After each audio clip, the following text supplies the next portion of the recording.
आवाज़ की दुनिया के दोस्तों, कैसे हैं आप लोग। मैं उम्मीद करता हूं आप लोग अच्छे होंगे और अपनी ज़िंदगी का निर्वहन बड़ी खूबसूरती के साथ कर रहे होंगे।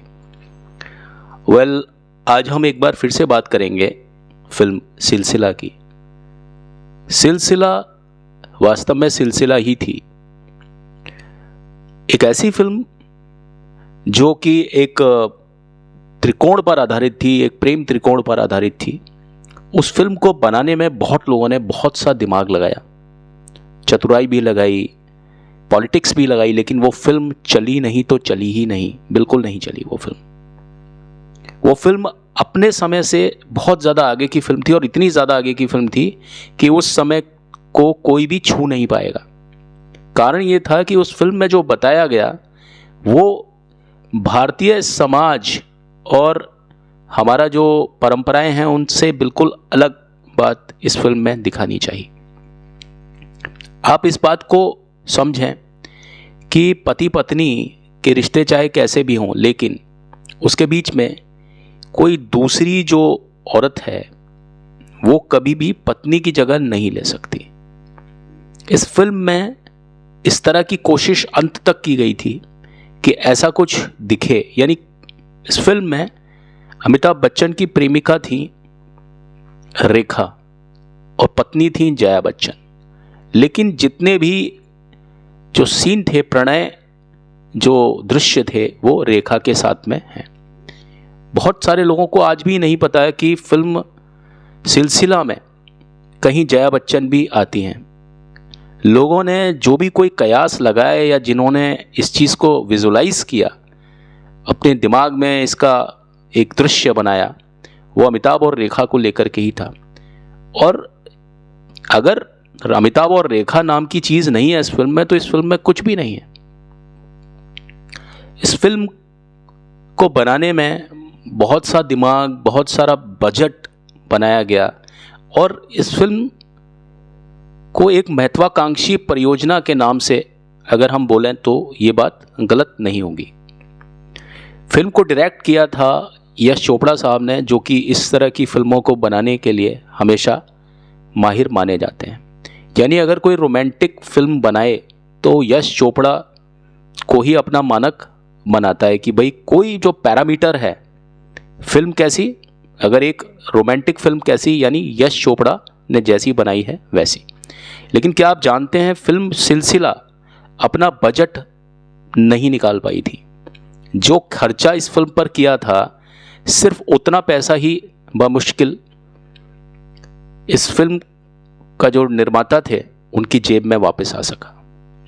यानी ये फिल्म थी पूरी तरह से फ्लॉप थी। लेकिन ये फिल्म जो है इतना नाम हुआ इस फिल्म का, क्योंकि नाम फिल्म का किसी और वजह से भी होता है। ये ज़रूरी नहीं कि कोई फिल्म हिट हो तभी उसका नाम होता है। किसी फिल्म के नाम होने के पीछे कारण कुछ और भी होते हैं और आपको कारण मैं बता नहीं सकता, क्योंकि आपको ये कारण पहले ही मालूम है। जिस फिल्म में फिल्म की जो कहानी है वो बिल्कुल हकीकत से बयां हो, यानी फिल्म में जो कहानी थी और इन तीनों के बीच में जो उस समय चल रहा था वास्तविक ज़िंदगी में, वो दोनों एक ही चीज़ थी। जो इन तीनों के बीच का जो एक जो माहौल था उस फिल्म में, वही माहौल इनकी वास्तविक ज़िंदगी में भी चल रहा था। और इस फिल्म के बाद में कभी भी रेखा और अमिताभ बच्चन ने फिर से काम नहीं किया। हालांकि इस फिल्म के बारे में ये बात है कि इस फिल्म की जो कास्टिंग है उसको लेकर के भी बहुत ज़्यादा दिक्कतें आई थी। शुरू में इस फिल्म की कास्टिंग इस प्रकार नहीं थी जैसा आप देखते हैं। जया बच्चन का इस फिल्म से दूर दूर तक कोई भी वास्ता नहीं था। जब इस फिल्म में रेखा को लिया गया तब जया बच्चन को भी इस फिल्म में आना पड़ा, क्योंकि जैसा कि मैं अपना पहले एक पॉडकास्ट में बता चुका हूं कि अमिताभ बच्चन से जया बच्चन ने इस बात का प्रॉमिस ले लिया था, इस बात का वचन लिया था कि अगर अब तुम किसी भी फिल्म में रेखा के साथ में आते हो तो उस फिल्म में मैं भी ज़रूर आऊँगी। पहली बात तो तुम रेखा के साथ काम नहीं करोगे। अगर फिर भी किसी मजबूरी या किसी कॉन्ट्रैक्ट के चलते अगर तुम ये काम करते हो तो उस फिल्म का हिस्सा मैं भी बनूंगी। तो पहली बात तो ये थी कि फिल्म सिलसिला में ये एक वजह रही कि इन तीनों का होना ही बहुत ज़्यादा ज़रूरी था। अब अगर ये तीनों इस फिल्म में हैं तो फिर चौथा कोई कलाकार इस तरह से नहीं हो सकता था। क्या आप जानते हैं इस फिल्म में जया बच्चन ने जो किरदार स्थापित किया, पहले जया बच्चन की जगह एक एक्ट्रेस थी, बहुत ज़्यादा हसीन, बहुत ज़्यादा खूबसूरत, वो इस फिल्म का हिस्सा थी। और आपकी जानकारी के लिए बताता चलूं कि ऐसा नहीं था कि उनका सिर्फ नाम ही नाम था, बाकायदा वो इस फिल्म की शूटिंग में शामिल भी हो चुकी थी, वो कश्मीर में भी आ चुकी थी। जब वो कश्मीर में आ चुकी थी उसके बाद में यश चोपड़ा ने जाकर के उनके मुंह पर ही बोला कि आप इस फिल्म का हिस्सा नहीं हैं, और थोड़ा सा उनको इस चीज़ के लिए अपना खेद या दुख प्रकट किया और उनको उस फिल्म से हटा दिया गया। और उन एक्ट्रेस का नाम है परवीन बाबी।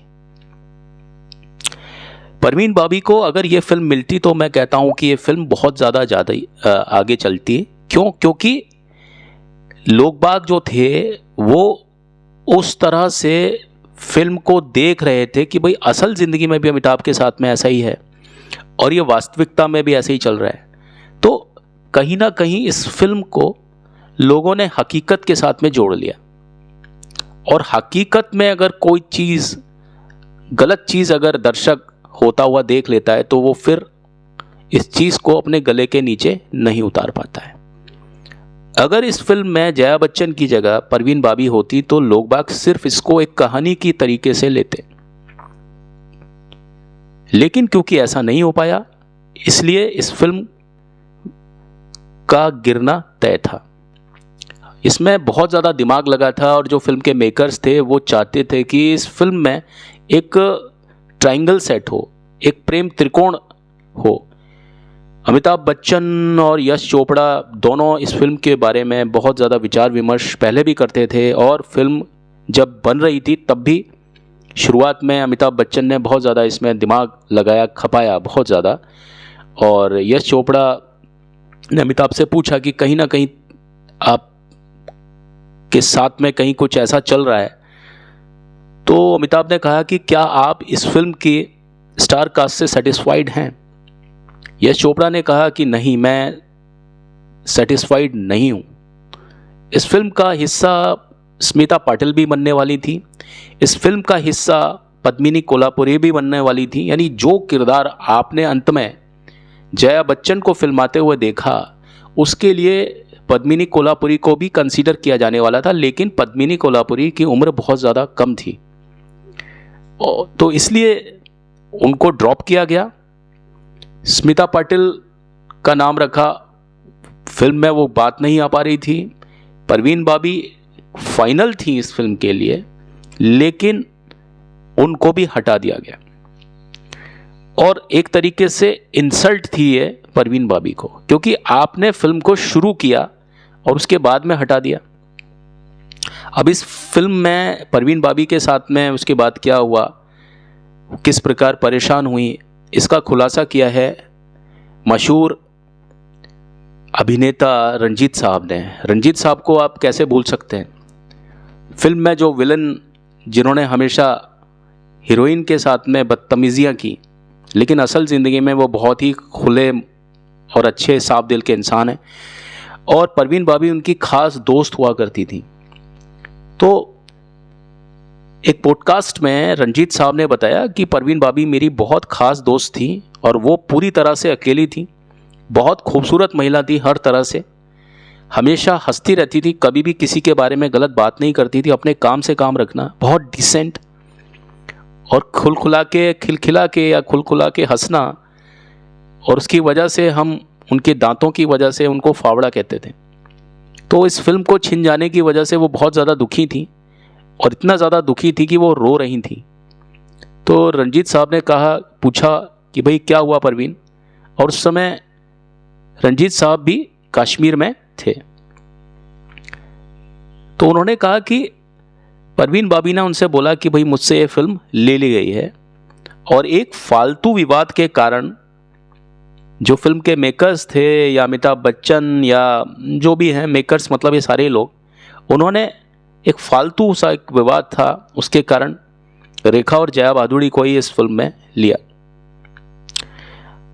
जैसा कि मैं आपको बता रहा हूँ कि पॉपुलैरिटी इस फिल्म की इस वजह से आने की कोशिश थी कि भाई फिल्म एक ट्रायंगुलर एक लव स्टोरी है, लेकिन कहते हैं ना कि भाई जब कोई फिल्म बहुत ज़्यादा क्लेश करके बनाई जाती है या बहुत ज़्यादा ऐसे बद्दुआएं दे करके बनाई जाती हैं, किसी का दिल दुखा करके बद्दुआएं लेकर के और किसी का दिल दुखा करके बनाई जाती है, तो वो फिल्में कभी भी सक्सेसफुल नहीं होती।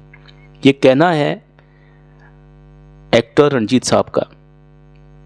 और आपकी जानकारी के लिए हम बता दें कि परवीन बाबी उस समय की सबसे हाईएस्ट पेड एक्ट्रेस थी 70s और 80s की, और उनका ज़्यादातर मुकाबला जीनत अमान के साथ में होता था। शुरू में परवीन बाबी को गरीबों की जीनत अमान बताया जाता था। ये दोनों ही एक्ट्रेसेस हैं, ये बॉडी में और फेस में लगभग एक जैसी थी। हालांकि जो लोग इनको पहचानते हैं वो इनके बारे में फ़र्क कर सकते हैं, लेकिन कुछ लोगों को ये दोनों एक दूसरे की बिल्कुल ट्रू कॉपी लगती थी। दोनों ही एक ही फील्ड से थी, दोनों ने ही मॉडलिंग फील्ड से अपने करियर की शुरुआत की थी। और सन 2005 20 जनवरी सन 2005 को एक लंबी बीमारी के बाद परवीन बाबी की रहस्यमय मौत हो गई।